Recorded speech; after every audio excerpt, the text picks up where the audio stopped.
A Taste of Life, the last days of U.G. Krishnamurti. Prologue.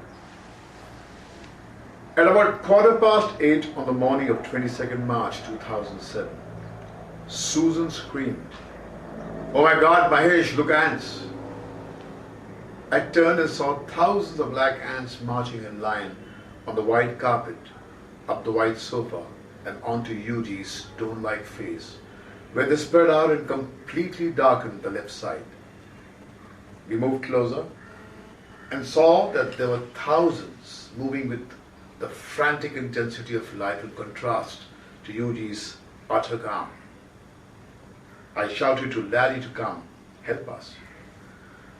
I remember that someone had once asked Yuji what the ants were doing in his room. He had replied, "They are coming for me." We used a repellent and with great effort managed to drive the ants away.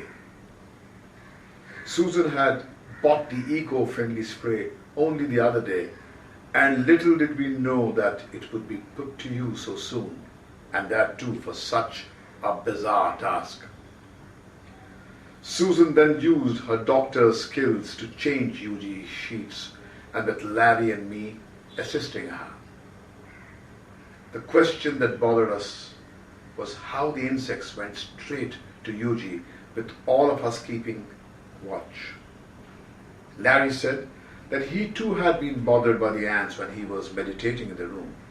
Maybe the ants only approached when one was absolutely still. I was reminded of Yuji's prophetic words. Unless man comes to terms with the fact that he is no more significant than the mosquito or the ant, he is doomed.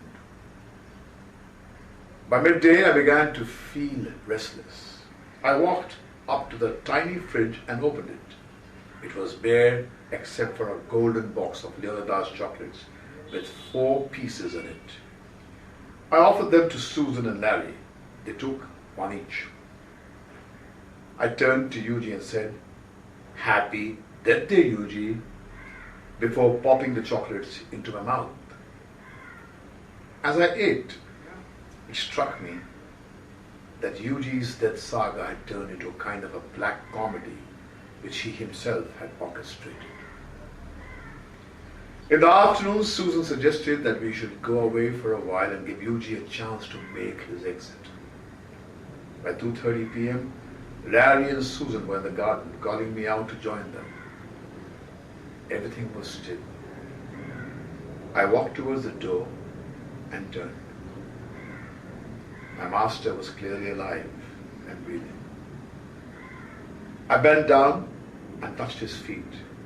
They were coated with flakes of dry, ash-like skin.